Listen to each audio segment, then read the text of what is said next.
Timeline. Let's talk about it. I mean, let's learn about this timeline. You've probably seen it, and if you were anything like me, you may have even been daunted by it.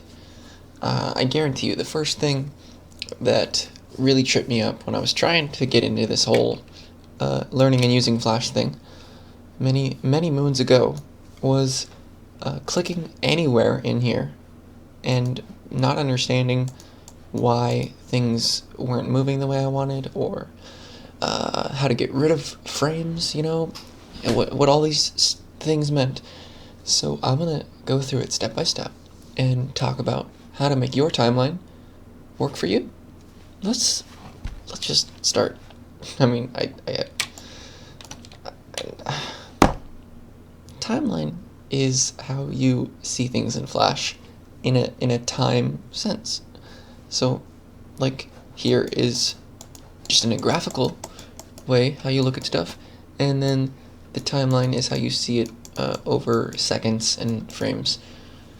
And yes, so in the newer Flashes, it's sort of different, kinda, but you can find your way, and we're just gonna do our best. So when you start up Flash, this is the timeline that you will be given. It's empty, and you have a layer 1, and yeah, it'll be probably a green outline color for it. Okay, here's how we'll start. This is a layer, okay? Anything to the left of this line is a layer, and there are a bunch of different kinds of layers, and I'm going to tell you all about them. There's a normal layer, just like this. If you right-click on the layer, then you can get to the layer options. Or if you double-click on the layer, you can rename it. You can name it anything. Okay? And this little symbol shows you what type of layer it is. So you can have like guide layers, mask layers, and I think at the moment that may be the only kinds. Yeah, but you can definitely have those too. And then there's folders as well that you put layers, guides, and masks inside of. So you can keep organized and not have like 60 layers, so you have to open this every time you want to look at one. You just open your folder and you're good to go. So this button right here, it inserts a layer, and what it'll do is whatever layer you have selected, and there is always a layer selected. If you're not in the timeline, then it'll be selected gray, at least in Flash 8, but I mean, and then when you're in it, it'll be blue. So, that's what it'll look like. This button will put a new one, right above the layer you're on. So you click it, and it's there. And you'll notice it says layer 3. That's because I was messing with it earlier, and I had already made a layer 2. And that is important. When you make new layers, it goes through an index of layer names.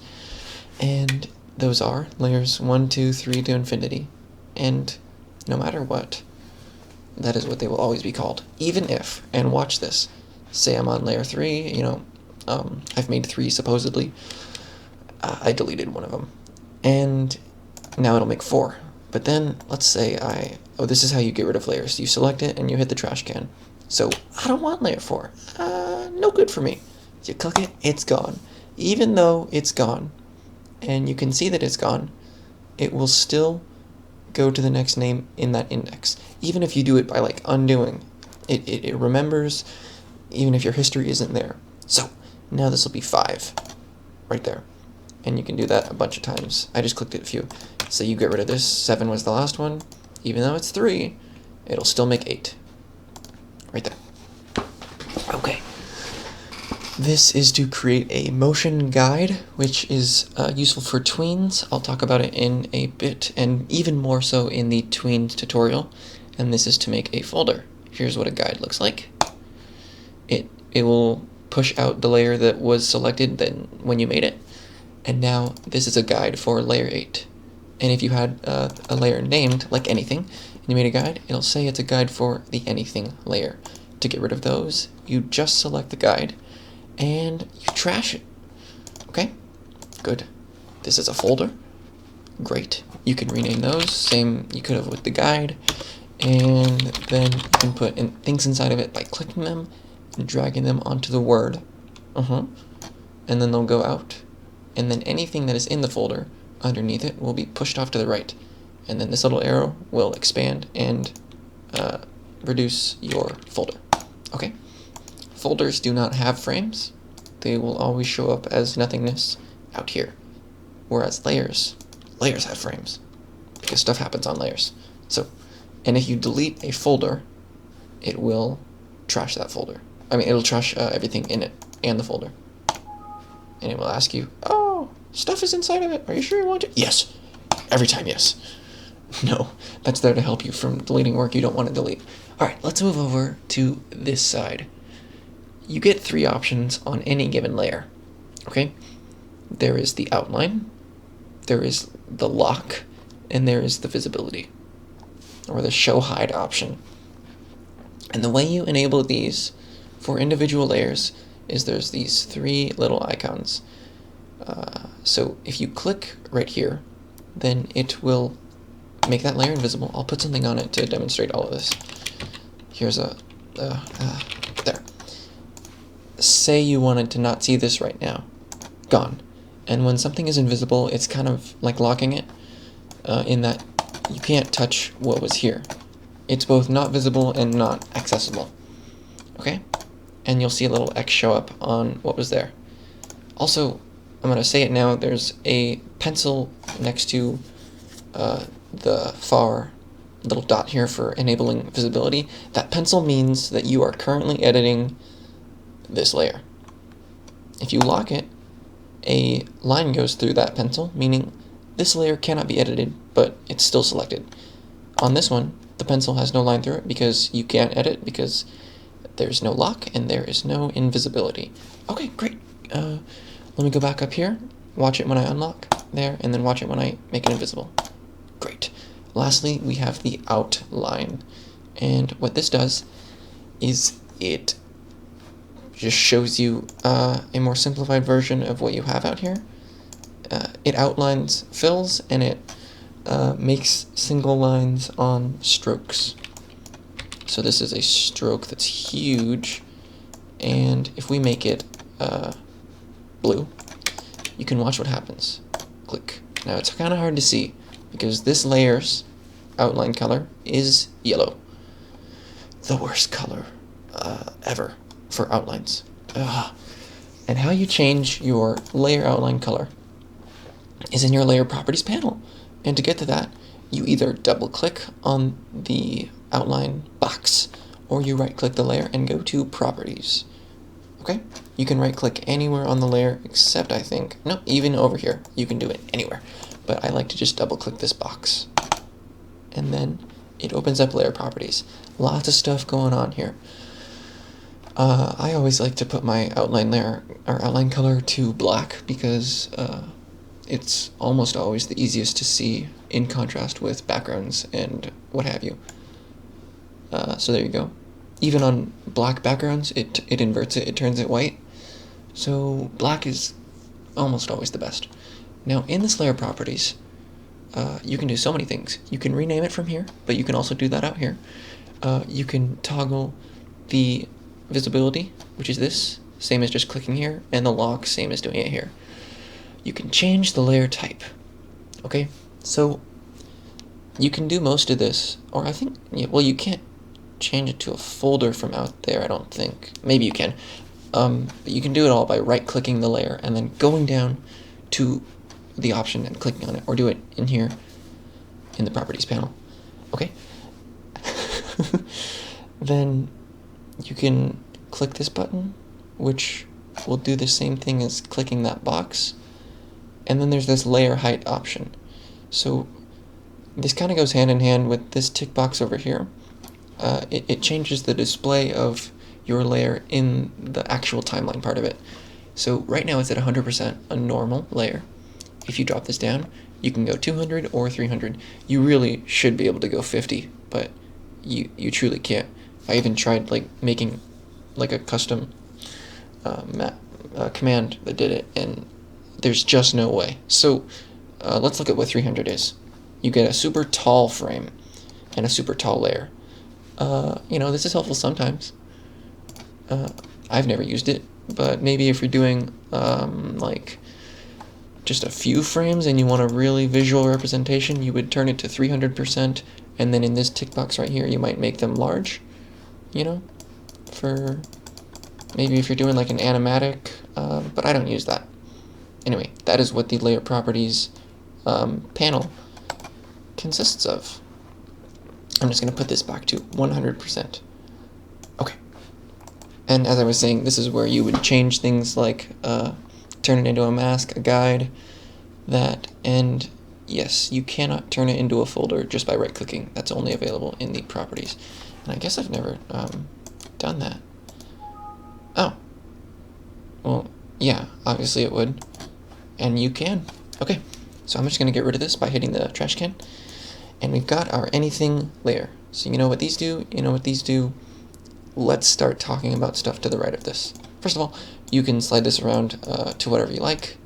I like it roughly about here so I can see long layer names and just keep things nice and spacious.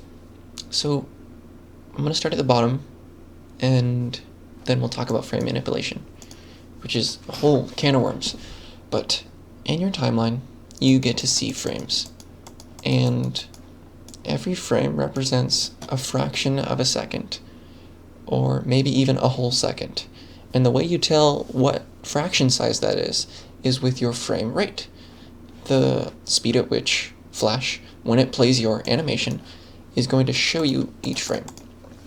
So, when you watch TV and movies and whatnot, they use frame rates, and a lot of them are different. There's 24 frames per second, which is like film and some video.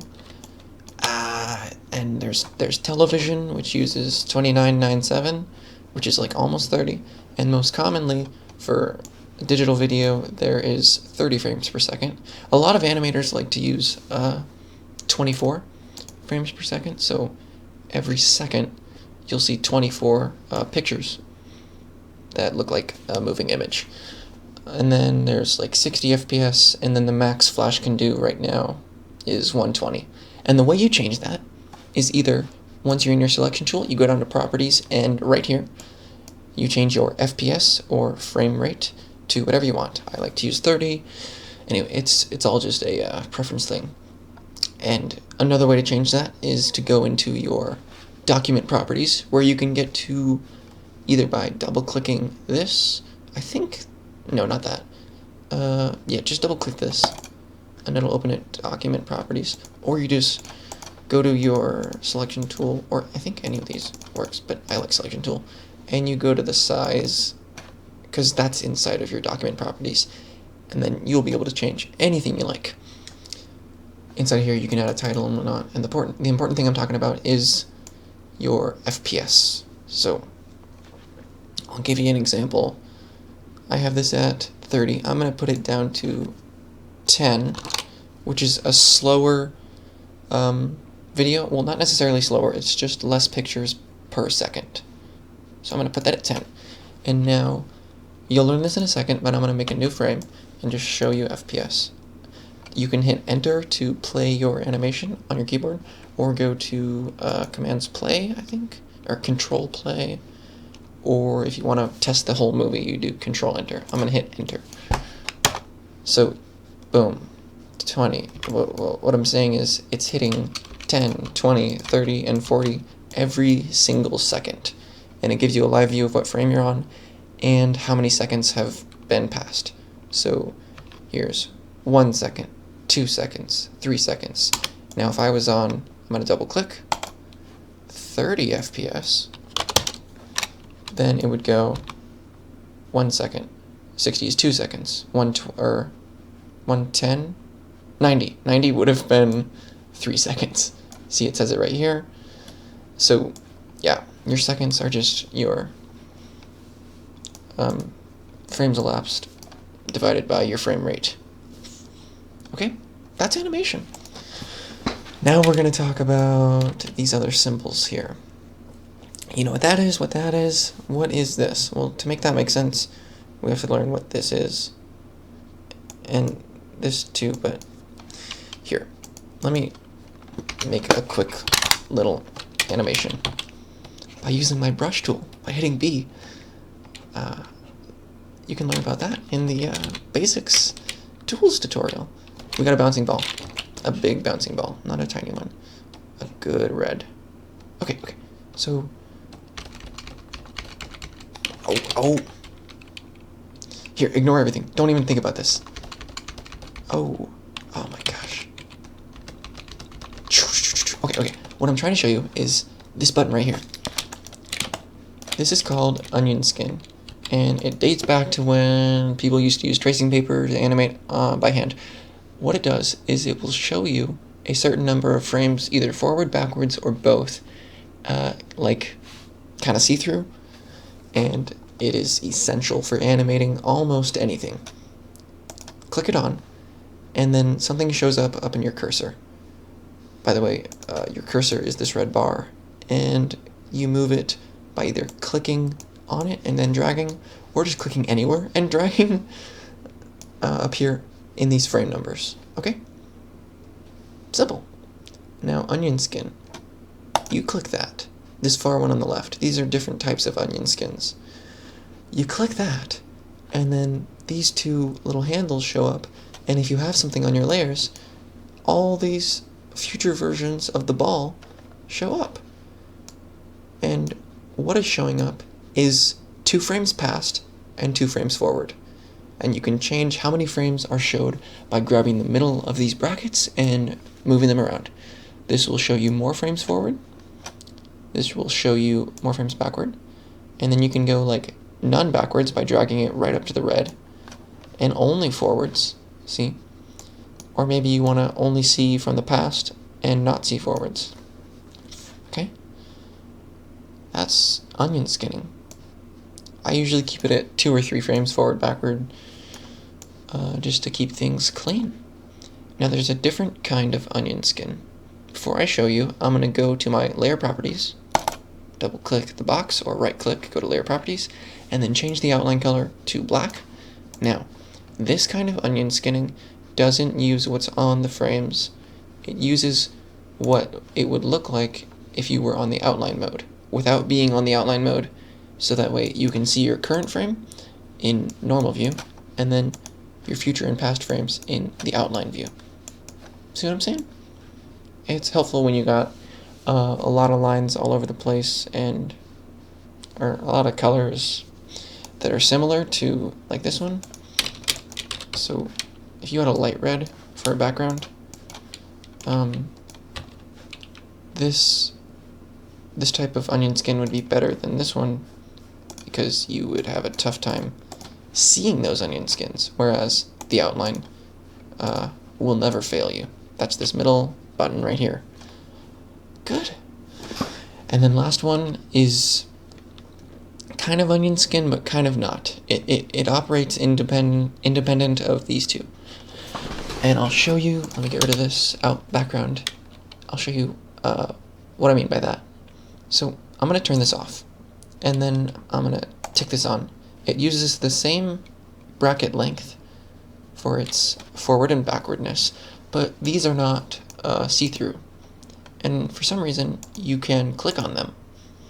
This is a different kind of onion skin where you can edit any frame in the range of your brackets. So right now it ends here at, that looks like frame 14, and starts down here at like 8. So this is frame 8, and this is frame 14. I can click on them, I can move them, I can do anything I want to them, and then they will be like that permanently. And I changed them just from frame 11. So here's what it would look like now. Let me turn it off and play. You saw in there they were all over the place because I changed them and they stayed changed. That is the edit multiple frames onion skin option.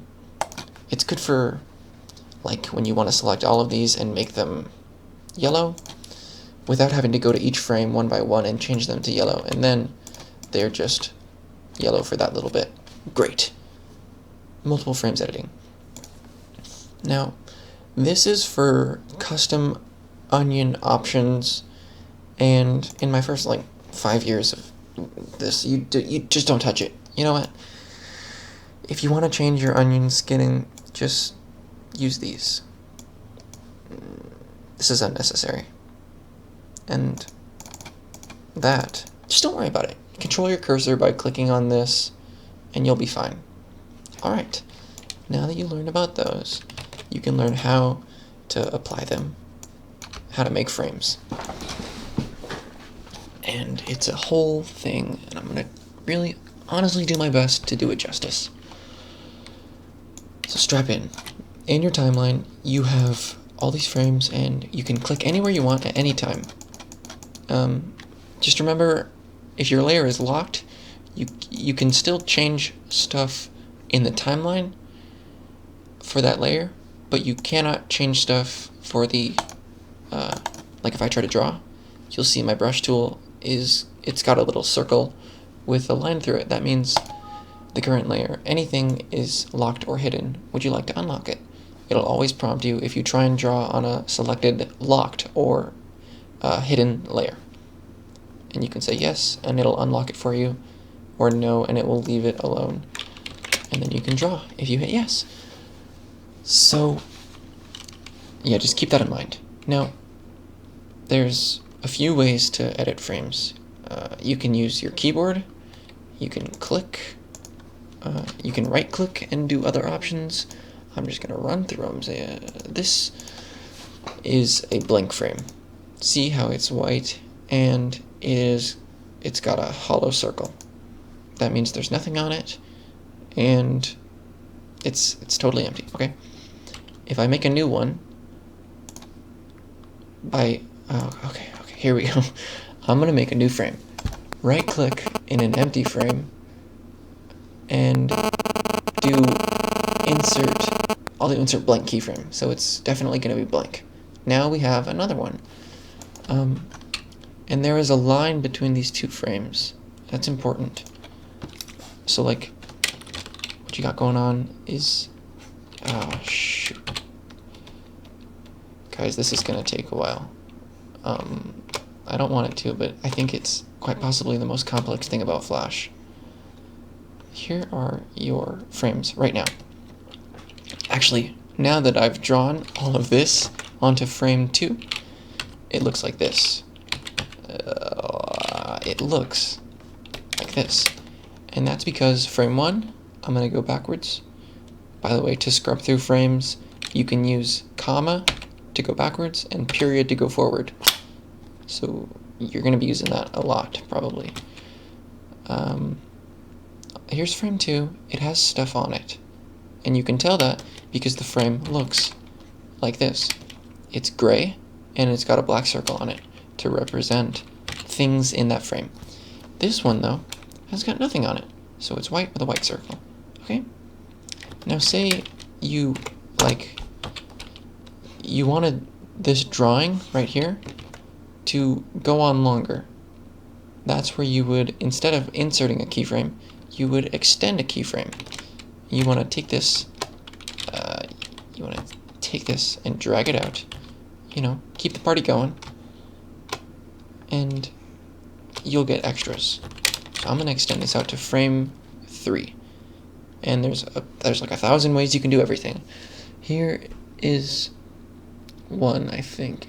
No, that's not right. Okay, I'm just gonna start by teaching you all about keyboard shortcuts. Everybody uses these. If you look at your keyboard, you have function keys at the top. They're called F1, 2, da da da da. F5, F6, and F7 are critical for timeline manipulation. Alright? F5 extends frames. You're just going to have to memorize this. F6 inserts keyframes, and then F7 inserts blank keyframes. So, if I click on my layer that has this drawing on it, and I hit F5, you'll see something new show up on layer 3. And that looks just like this. It is a rectangle with a white fill. And what that's trying to say is from here to here, it's the same stuff, because there's no line in between them to represent a frame break. You could break the frame, and then this one would get rid of all this, and it would turn into one of these, you know, and it would look like that, but it'd be thinner. It'd be equal because it's not a drawing. And by doing that, or to do that, you would click frame 3 and then hit F6, and there you go. That's what you get. All right, that was the F5 and F6 function. F6 will insert a keyframe no matter how far forward you go. And if you go into the future, like as in forward in frames, and then you hit F6, it'll reference what was happening before it. So if I go here to frame 10, on frame 3, there's this drawing, but what's different about it is this part is red. But back on frame 2, it's not red. If that's the onion skin, I'm going to turn that off. Back on frame 2, it's just the plain drawing. But on frame 3, there's red here. Now if I go to frame 10 and hit F6, it'll put a new keyframe on frame 10. And it's referencing what was there. And from frames 3 to 9, it has extended frame 3. Because there's no break, there's no vertical black line in between 3 and 4, and any point on. And then at the end you get this white rectangle box.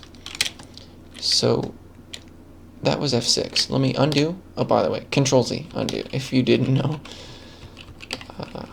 Probably, maybe, the most common of all the keyboard shortcuts. If I go to frame 10 again, and I just click it once, and I hit F5, it won't create a new keyframe. It'll just extend from 3 to 10, and that is one solid block of frames. You can break it up by going in anywhere and hitting F6, F6 here, you know, whatever you need. And notice how each time it shows little white rectangles because it is extending each of those. You know what, this might be hard to see, so I'm gonna go to my properties and make these huge so it is more clear. I should have started like that. Alright. So this is what happens when you go in and put little 6 things. Doggone it, it got rid of my... You know what, this is fine. This is fine. Say this wasn't here, and you wanted it to be the same up until frame 9 and then stop being there at frame 10. You could just click frame 10, and now we're going to use F7. Not F6 or F5, but that is what F7 does. It makes a blank frame, and then it'll extend whatever was before it to this. Okay, got it. And, geez, Flash should... there's a lot of ways to do everything. By the way, when I'm getting rid of these frames, it's just called removing frames. I have a hotkey for it, but the way you can do it is right-click the frames you want to get rid of once they're selected, and to select frames, you can just click and drag, and then unclick, and it'll grab all of those, or you can click where you want to start selecting, shift-click to where you want it to end, or you can click and then hold Control and click, maybe you don't want that one, click past it, and then click the last one. Well, okay, that was my fault, I let go, but you see what I'm saying. Control does lots of stuff, and what I just did there was like Control click, and then if you hold Shift, it'll get rid of these, it'll invert your selection. So now I'm holding Shift and not Control, and I'll click over here, and it got rid of that one. Anyway, click and drag is the most common. So if you right click and go remove frames, it will delete those frames entirely. Don't use clear frames to get rid of frames. For the first, I don't know how, it was a shamefully long amount of time, while I was only able to make animations as long, like they were as long as many frames I made, no matter what. I didn't understand that you could just get rid of frames. So, like, I was really careful to not make too many frames, because then there'd be a bunch of white space at the end of all my animations. So yeah, select frames and then remove them. Now, when you hover over frames that are selected, your cursor changes. It puts a little checker box rectangle on your cursor. And what that's saying is you're hovering over selected frames, and you have the option to click, and I think it means you can insert keyframes. I usually only ever do it when I have one frame selected, but here's what it does. If you click and let go, nothing will happen. It'll select the frame that you were clicking on. But if you click and drag, you've entered a new mode. Now, these frames don't have anything on them. They don't even have blank frames on them. But once you move them, you create frames. It extends what was there. So if I go out here, I click, I drag, it's just the same as hitting F5. You know? Like, if I go out here and I hit F5, it does that. But if I wanted to do it just without hitting F5, you can click anywhere in here, even out here, and then drag that back, and it'll do that. It's kind of like, I don't know, it's like the same as using the keyboard. But if you do it on a frame that has stuff on it, like this, it won't do F5, it'll do F6. So here's an example of that. This is a frame with stuff on it. If I click that while it is selected and let go, nothing will happen. But if I click it and drag it anywhere, it will create a new keyframe. Not a blank keyframe and not an extended keyframe, just a real keyframe. Let me undo that, and then I'll show you what happens if I put it out here where stuff doesn't exist yet. I clicked here and then dragged it out. It'll create a keyframe at the end and then extend everything up to it, which reminds me of something really important. You cannot have nothing keyframes, like just void, and then afterwards like have filled keyframes. In between them there has to be some kind of frame. It can be a blank frame, but it can't be this nothing. Okay? Like if I hit F7 here and then let's create a blank keyframe, F7, and then I go out here and I only want that one to be blank. Click it, doesn't work. It fills this in with blank keyframes. Yeah. And notice when I was doing that whole clicking and dragging thing, it's 2 clicks to get to where you need to be. You have to click once, then unclick, leave it alone, and go back to it, and then click and drag. So you can't just click and then start dragging. That'll just be the same as selecting. Alright, if you right-click anywhere in your timeline, and you go down to select all frames, it'll do exactly that. It'll select everything up to your furthest out frame, wherever it is. So like, if I put this one here, I'm gonna hit F5. I've got this one going up to frame 6, and this one going up to 16. Selecting all frames will do this. It'll even select these ones that don't exist. Well, that just don't have frames on them. Let me show you. Right click, select all frames, and you can do that from anywhere. There you go. It'll even select locked layers frames. Here we go. It gets them. Awesome. Now, I showed you I showed you F5, F6. Oh, if there's like a section of blank frames, here, let me get rid of all this. Let me select all these, remove frames. I'm gonna hit F7.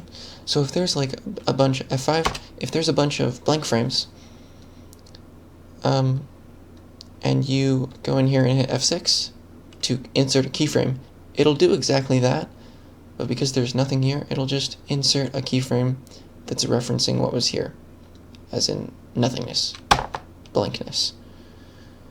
Yeah, that's that there. Now, you don't have to have frames selected to extend them. Your cursor, this red box, and it'll normally be thinner, it'll look like this, is already a selection in itself. So, here, I'm gonna hit F7, and then I'm gonna draw stuff on this one. Now there are things from frame 4 up to frame 7. And then nothing, I'm gonna get rid of this layer. There's nothing on frame 1 to 3. Okay? So your cursor, for whatever layer you have selected, I just made a new layer to show you what I'm talking about. It'll treat where your cursor is as a selection. I'm gonna hit F6 just to demonstrate.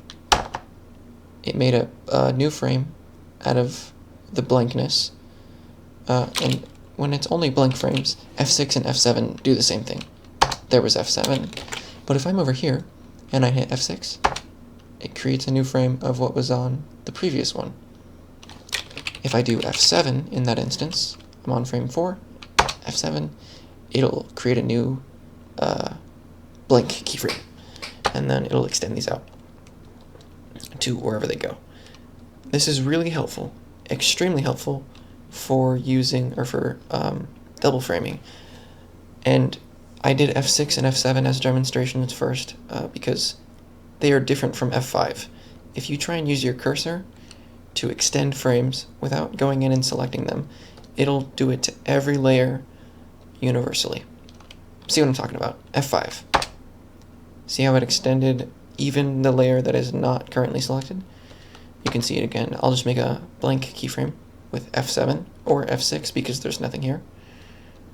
Nothing here. Watch what happens. Okay, there it is. It's extending throughout all layers that are there. If there were no frames here, like if I did this and then right-click remove, then it couldn't extend anything here. Watch. It only extends places where there are frames, but it will do it to everything. So like here, it'll push those out. And frames only ever get pushed this way. So like if you do anything out here, it'll affect nothing before it. Everything works outward from frame 1. You can pull frames back by going before them and then removing these. Watch what'll happen. Right-click those, remove, and that reminds me, you can select any amount of layers up and down that you like, up and down, left and right, and even if you start holding Control, you can get independent selections up and down and left and right. That was me holding Control for this one and just left-clicking for that one. Yeah. Okay, I think I've covered some of the basics of frame manipulation. Trying to think if there's other important stuff. Let me right-click and look through. Learned that. That's F6.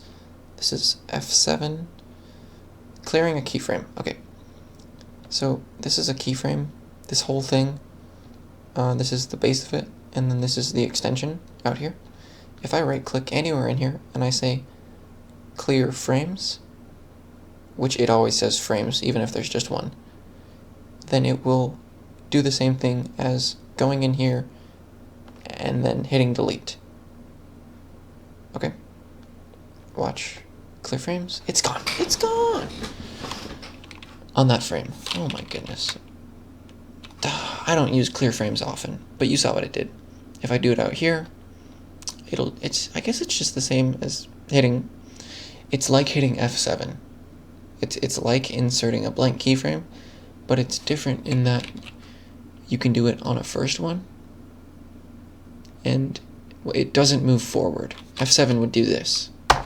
It'll go forward and then it'll clear. But this clear frames, it'll just stay where it is and it'll clear. Yeah. Listen, I know a lot of this. I've only covered probably like 20% of timeline manipulation. There's stuff like selecting a bunch of layers and hitting F6 or F7. So like if there was stuff here and I wanted these ones to all be blank frames, you hit F7. And if I wanted to extend more than one frame at a time, you can select them all and then do that, and it'll extend however many were selected with F5. You can do that over and over.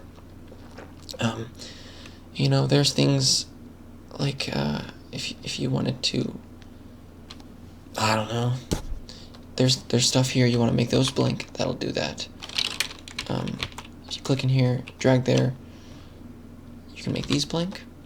It's just something you just have to keep clicking and trying, because even if you just watched everything I did and then did it yourself verbatim, there would still be confusion. So go into your timeline and start using F5, 6, and 7. That is F5 extend, F6 make a blank or insert a new keyframe, which is dependent on what is already there. So like if I was on this layer, here it would make stuff, here it would not. Well, it would make a blank frame. And then F7 to create blank frames, like absolutely, like that. And just play with it. And always remember, you can get rid of anything you want by selecting what you want to get rid of, right click, remove frames. Yeah. So there was keyframe manipulation and timeline basics. I can probably, there's not much else. This makes your timeline go away. Well, it makes it hide it. Just a single click. This is your scroll bar for your timeline. This is your up and down scroll bar for if you've got a lot of layers. There it is. You make mask layers by right-clicking on a layer and going to mask. And layers, you know. Scenes, I've already talked about. This is where you find all of your symbols. I'm not going to talk about making symbols right now, but I will just make some. And this one will be cyan. Great. Now I have 4 symbols. This is where you see them, and you can go to them. And timelines within timelines. Ooh, here's our base timeline. Here's our deeper timeline. Don't worry about it. Don't even try to worry about that if you don't already know about it, because I'm going to talk about it in much further detail in the symbols tutorial. But yeah, I'm trying to honestly think about things that I wish I'd known. Oh, copying and pasting frames. Okay, this is the last thing I'll do. If I want a duplicate set, here, let me get rid of this. This is there. It's not a mask anymore. I got rid of the mask layer.